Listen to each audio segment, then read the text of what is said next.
Welcome to the Tournament Poker Edge podcast, brought to you by TournamentPokerEdge.com, the only podcast dedicated exclusively to poker tournament strategy. Now here's your host, Clayton Fletcher. Hello once again, everybody, and welcome to the Tournament Poker Edge podcast, sponsored by America's Card Room. Yes, you heard me correctly. The rumors are true. ACR is now the official sponsor of the Tournament Poker Edge podcast. I am absolutely ecstatic. My name is Clayton Fletcher, and I'm your host, coming to you from beautiful Los Angeles, California, where I've been participating in something known as the LA Poker Open at the Commerce Casino, and also performing in various comedy clubs around the general area. But getting back to ACR, next weekend they're doing something called the Bountiful Weekend, and you guys can get free entries into this really cool tournament series that's happening the same weekend as Thanksgiving here in the United States.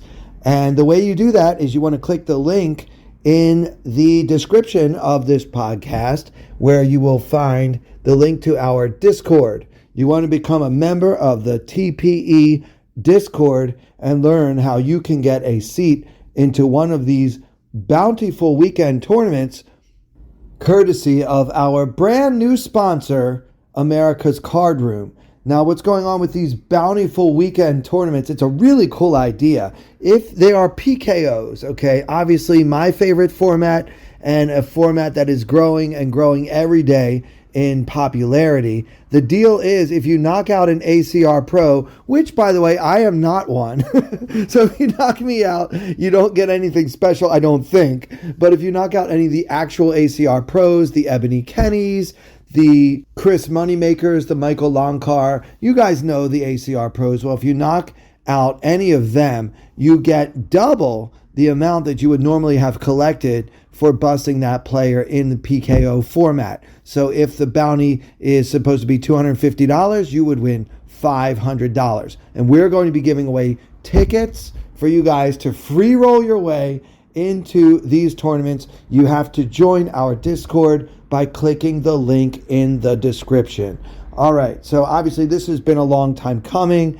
I've been hinting at it for quite a while. You guys know I keep saying there's going to be a big announcement coming, and I didn't mean to tease you. It's just we had to get all of our ducks in a row as far as this sponsorship. But needless to say, I am absolutely over the moon. You guys know I play on ACR all the time. It is already home to our dear friend Killingbird's home game. You guys can get up-to-date information on everything that's going on with TPE and this podcast and our new sponsor by clicking the link in the description and becoming a member of the TPE Discord. But suffice to say, I'm a very, very happy host.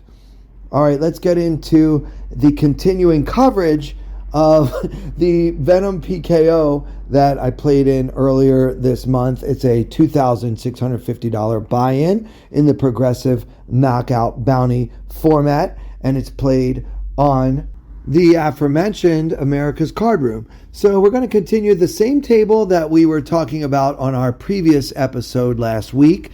The blinds have gone up. It's a little while later. We're now at 3,750 and 7,500 with an 850 big blind ante, I guess. Yeah, that's right. So yeah, there is 20,250, nice round number there in the middle, when we are dealt ace queen in the cutoff. Ace of hearts, queen of hearts. So ace queen suited. And the action goes as follows. It's folded around to the same villain from the last hand that we discussed in last week's episode. Just as a reminder, he's on our immediate right. In this case, he's in the hijack. He's an excellent professional player that I am quite familiar with. He is capable of a lot of different things, and I think that a good strategy against a player like this is to try my best to stay out of hands with him unless I have strong enough value in terms of starting cards. So I think ace queen of hearts certainly qualifies here. So the action is folded to this player who just clicks a little bit above the min raise. The big blind is 7,500 and he makes it 16,500 with about 400K in his stack. Now we are not doing particularly well at this stage of the tournament with only about 260,000 in our stack for an M of around 13 and approximately 30 times the big blind. So it's a little bit of an awkward stack. If we 3-bet, I think we need to call it off if the original raiser shoves, which is not really that much fun with ace queen of hearts. I don't think we can fold because our hand is too strong and the original raiser is also in late position, as are we. So I elect to just call. Now, as we all know, TPE coach Andrew Brokus, the great one, always reminds us that calling is not a compromise. And I firmly believe in that. I fully subscribe to that philosophy. I want to be clear. I'm not compromising by calling here. Calling is actually the best play, in my opinion. I think that when we get 30 big blinds all in versus this opponent, we are often going to have the second best hand. We will be behind ace king or possibly king king. We don't block that hand. Please note, we don't block king king. We do block ace king a little bit. I think he would sometimes shove all in with jacks or tens maybe, but maybe just flat the 3-bet with that hand. So as you can see, his getting it in range with this big of a stack is going to be a little too strong. So I don't want to 3-bet, and I certainly don't want to 3-bet fold because I will be pretty close to pot commitment at that point. Like, for example, I don't want to put in 6 or 7 of my 30 big blinds and then let a hand as strong as ace queen suited go without seeing the flop at all. So I don't want to put myself in that bad position. I think the hand is just a little too strong to fold. So I call, and the good news is we're going to be in position. The bad news is we're going to be up against an opponent who has a skill edge over us. The blinds fold, so we're heads up, and the pot is now around 53K. Hero with 245K remaining in his stack. So we're in an awkward SPR situation, which I hate to be in. We really don't want to flop top pair and try to get all in with a SPR around 5.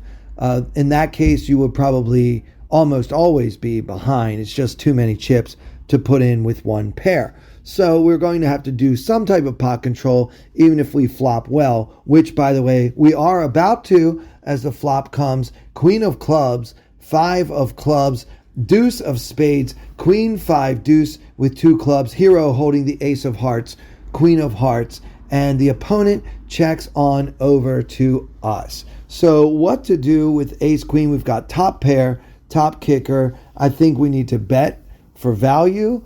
We don't want to get check raised. Again, if we get all these chips in with just ace queen, we're probably going to be behind the vast majority of the instances. But as we look at it, he checks. We need to bet, right? We've got top pair, top kicker. We just don't want to get check raised. I decide to bet pretty big, partly because I don't want to get check raised, and also because I want to make him pay when he is behind, and especially make him pay when he's got a hand like ace jack of clubs for the flush draw. So we bet 40,000 into the 53,000 pot, and villain just calls. So far, so good. We're looking good with about 133,000 in the middle. Hero holding the ace queen and only 205,000 in the stack. The turn comes the 7 of hearts. So our board is now queen of clubs, 5 of clubs, deuce of spades, 7 of hearts. And now we have about a pot and a half remaining in our stack. Villain decides to check again. And now this is a great spot for us to practice that pot control that I mentioned earlier. I decide to check behind. Sometimes villain will have us beat with a hand like pocket kings or pocket aces. played in a pretty unorthodox way. But again, this is a talented professional opponent who is capable of a lot of different moves and is probably taking copious notes on us and the way we play. And it's a really good strategy against me, by the way, to check when you have a monster, because I bet a little bit more often and in more spots than I theoretically should. And so if I make mistakes, they tend to be of the aggressive nature rather than the passive nature. So for all those reasons, I decided to check back. I don't want to be put to a decision for my whole stack, even though against most opponents, you should be willing to do that with ace-queen on a queen-high board. Against this guy, I'm just not so sure. I need to tread lightly and carefully, and so I decide to check behind for pot control. Now, the river comes the 9 of spades for a final board of queen 5, deuce 7, 9 with 2 clubs and 2 spades, so no flush. And now villain wakes up and bets $45K into the 132,000 pot. So, what to do with top pair, top kicker against this villain? We could maybe consider raising, but again, if we raise, we've got to be willing to call it off if he shoves, because, I mean, honestly, we only have a pot and a half left, and by the time we call this bet, we're going to just have a pot-sized bet left. I don't really want to raise here against an opponent that I think would call with a wide range, make too many curious calls to river raises. Yeah, you can do all that, but this guy knows what he's doing. So yeah, he will sometimes have like a king-queen type of hand that, again, he played in a very unorthodox way, and we might want to kick ourselves in that case for not getting maximum value for top pair, top kicker. But look, guys, remember one of the fundamental theoretical rules of tournament poker: the chips that you lose are worth a lot more than the chips you win. So I'm trying to accumulate, but not really knowing where I stand. When he called my large flop bet, I think checking behind on the turn is good. Had he checked again on the river, I would have bet more than this bet. He's putting in about a third of the pot here, and I probably would have gone a little bit bigger than that. I might have bet maybe about half the pot, I think is about right. Trying to get that call from a hand like pocket jacks, which feels right. Like the way he's playing his hand, it does feel like pocket jacks could be a big part of his range. The next question is, if I raise this bet, can I get called by worse? And I think against some opponents you can. Against this opponent, there aren't that many hands that he's going to call my river raise with. So I think that calling is better than raising, because when he does anything besides fold, we're probably beat anyway. So I decide to just flat this small bet, and villain turns over the queen of spades, 10 of spades for top pair, worse kicker than we have. So yeah, maybe I could have made more money on that hand, but I think that against a good opponent in a spot where we're not very sure where we stand, in a very slow tournament with very long levels that move up very slowly, it's not necessary to try to get all in with a pair of queens when your SPR on the flop is 5. So I practiced pot control. Possibly it could have worked out better if I just would have 3-bet and tried to get it all 30 big blinds in. But who knows? I'm not going to second guess it. I think that I'm pretty happy with how I played the hand despite not getting maximum value. Let me know what you think, guys. I want to hear from you on Twitter at Clayton Comic, assuming that Twitter is still a thing as we speak, as I record this on Thursday night. It seems like there's a lot of news around Twitter and all of its employees quitting. But assuming we still have a Twitter to communicate on, please find me on Twitter at Clayton Comic and let me know what you think of this hand, of this partnership with America's Card Room, of my hairstyle, of anything else that you want to express an opinion on. I always love to hear from you. So let's do another hand, shall we? We got moved to another table.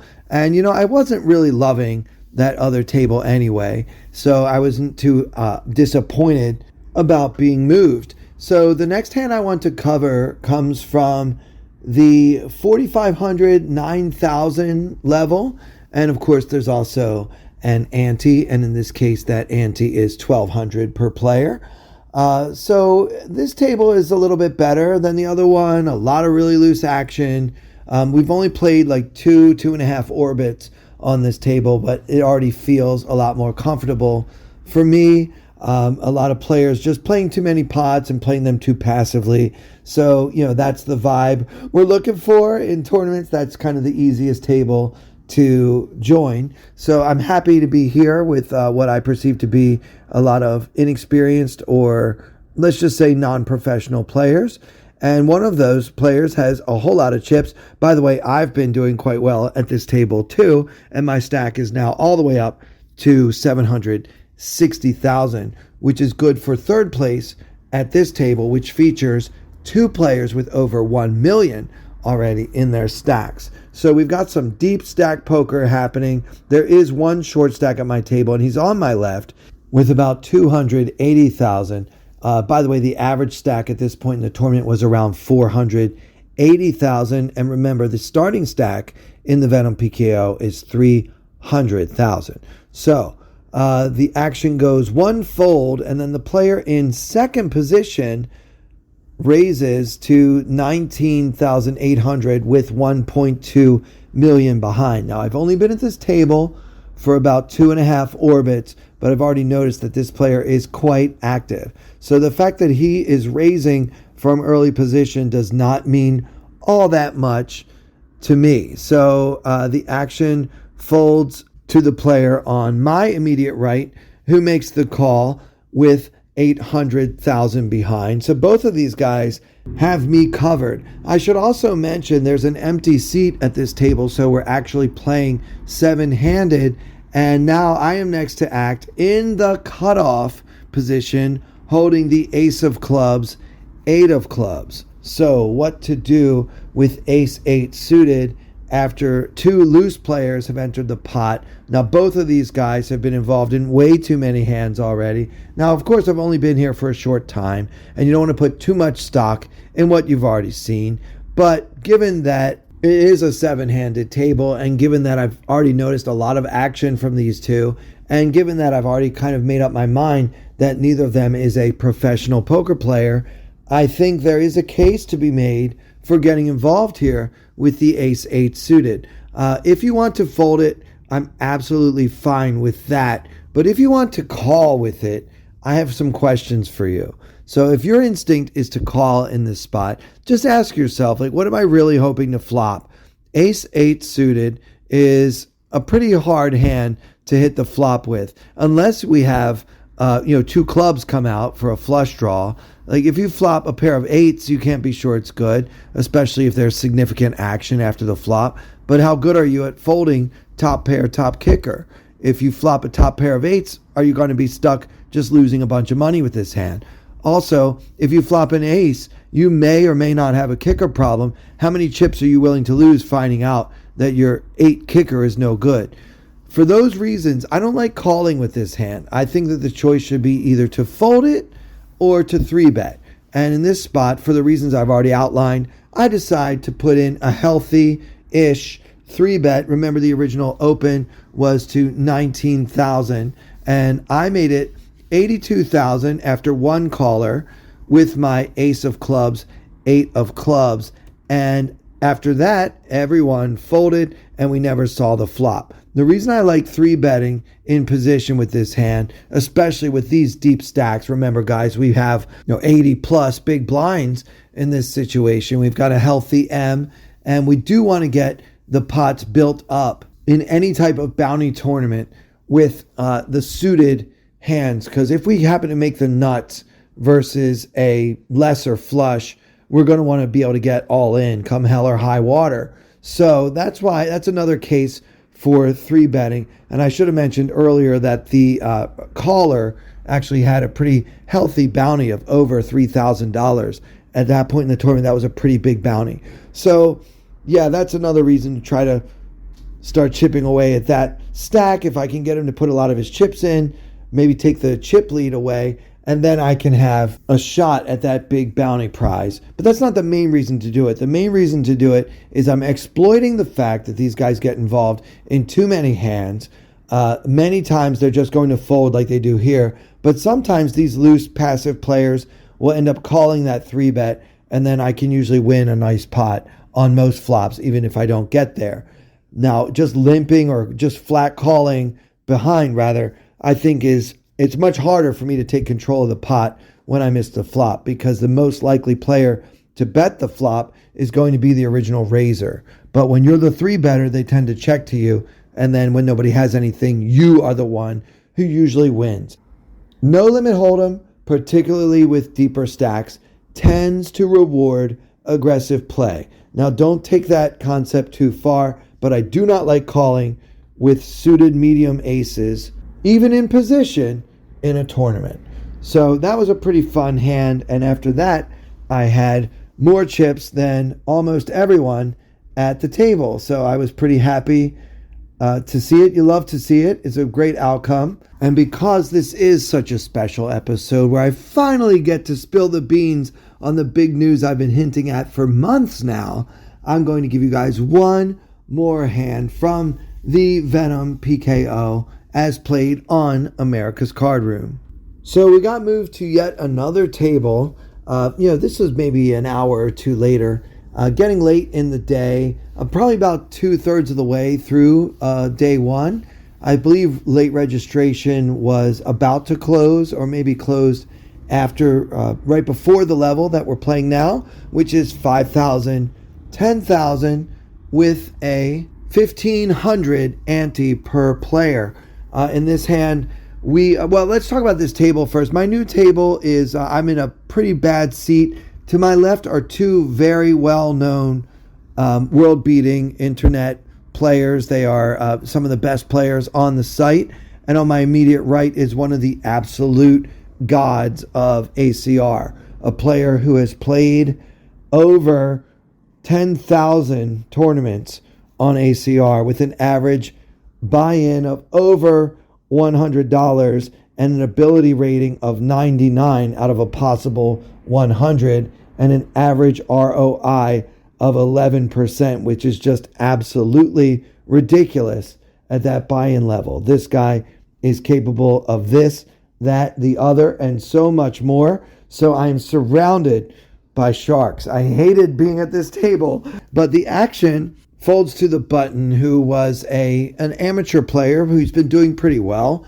He's got 1.2 million in his stack, and he opens to 22,500. The player on my right, who is the best player at this or virtually any other table, decides to call from the small blind the 22.5. And at this point in the tournament, the button has 1.2 million. The small blind has 860,000, and Hero Clayton Comic has 700,000. So again, we're pretty deep stacked. We've got 70 bigs. We've got the Queen of Hearts, 8 of Clubs.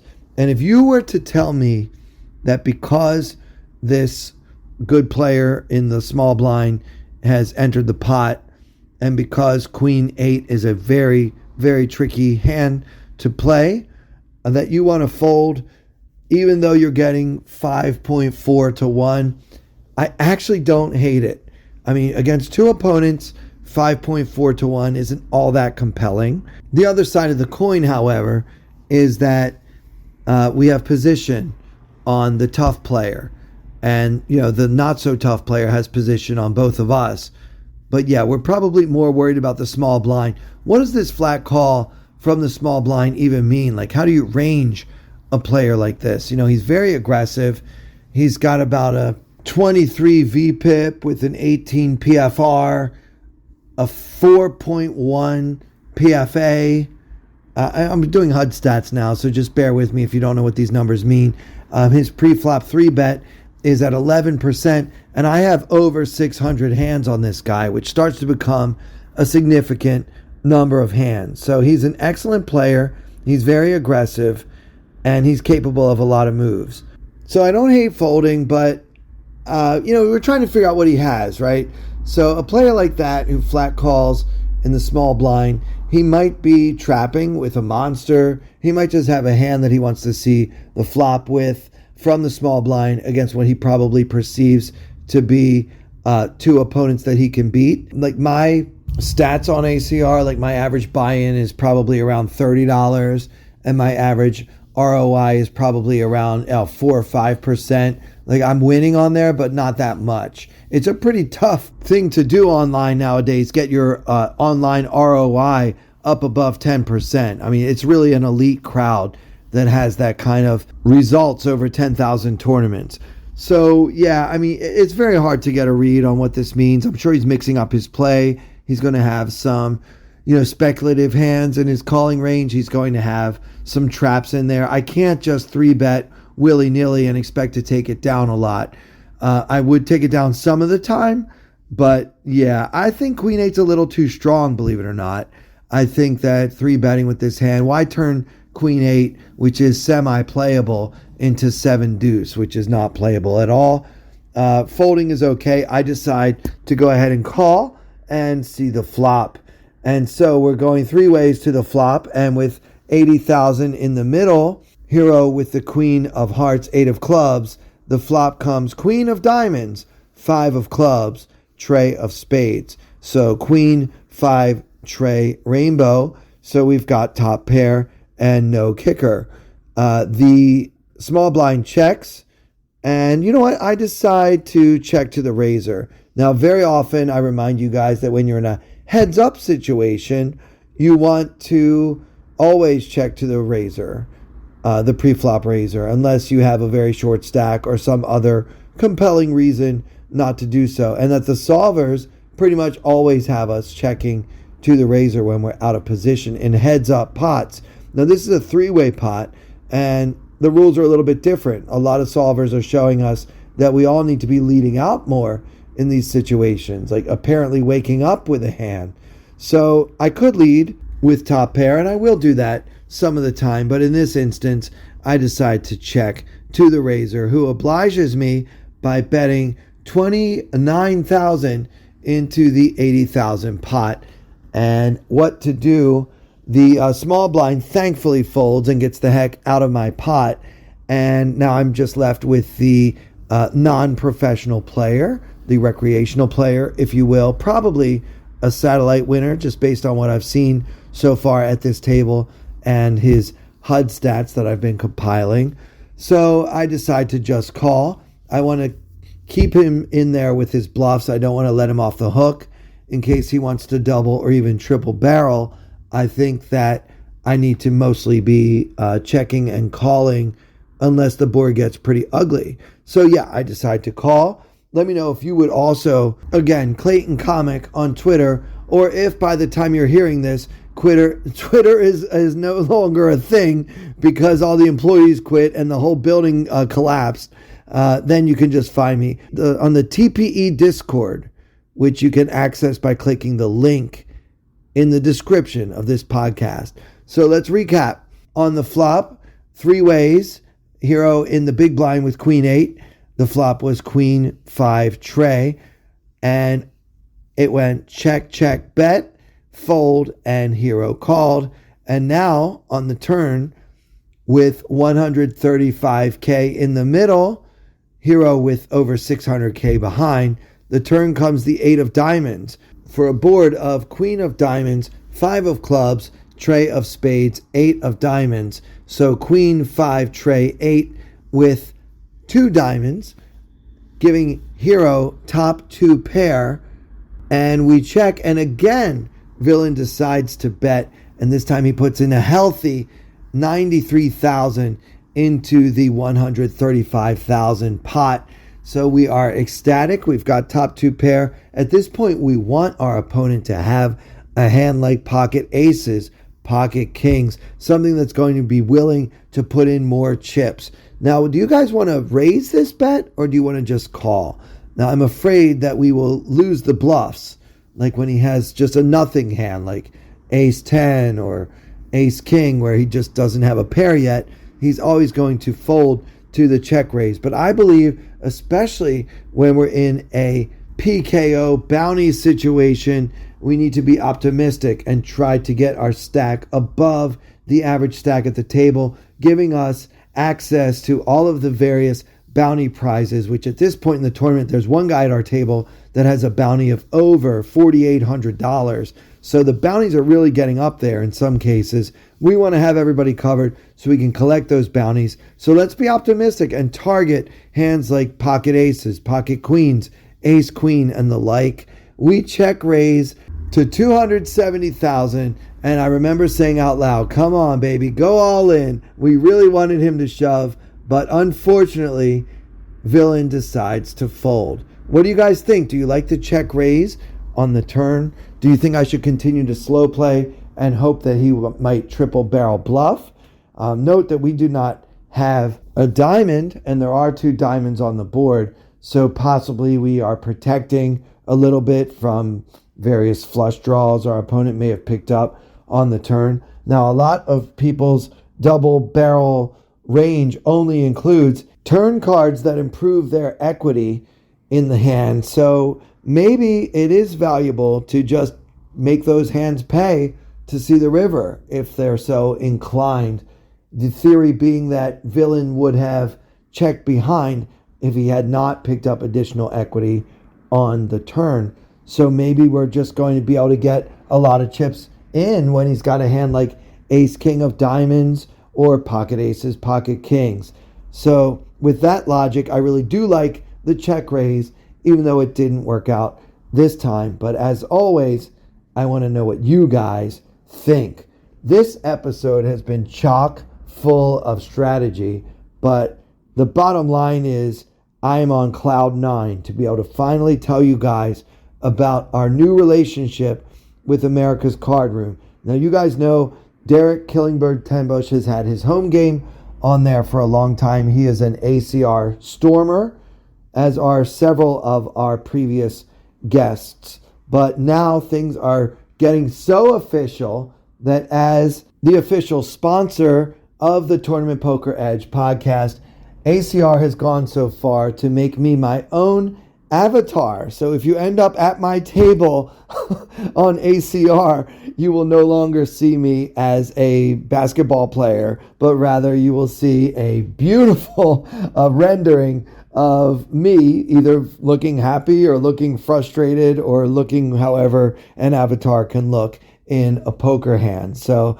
I love my new avatar. I love my new sponsor, and all of us are very happy about this. So if you are not yet playing on ACR and you want to join so that you can be a part of all that we have going on with them, you can find a link in the TPE Discord that will help you, get a deposit bonus or some kind of reload bonus or whatever. So we've got all kinds of things going on. We need you guys to get on the Discord by clicking the link in the description. And that'll do it for this episode. I hope you guys are as happy about this big news as we are. And with special thanks to our friends at America's Card Room for everyone here at Tournament Poker Edge. I'm Clayton Fletcher. Thank you so much for listening. I wanna hold them like they do in Texas, please. Fold them, let them hit me, raise it, baby, stay with me. Log in intuition, play the cards with babes to start. And after she's been hooked, I'll play the one that's on her heart. Oh, whoa, whoa, whoa, whoa. I'll get her heart, show her what I got. Oh, whoa, whoa, whoa, whoa. I'll get her heart, show her what I got. Can't read mine, no she can't read a mile. Poker face, she's got to love nobody. Can't read mine, no she can't read a mile. Poker face, she's got to love nobody. Poker face, poker face. Poker face, poker face. I wanna roll with her, a hard pair we will be. While little gambling is fun when you're with me. I love it. Russian roulette is not the same without a gun. And baby, when it's love, it's not rough, it isn't fun. Oh, whoa, whoa, whoa, whoa.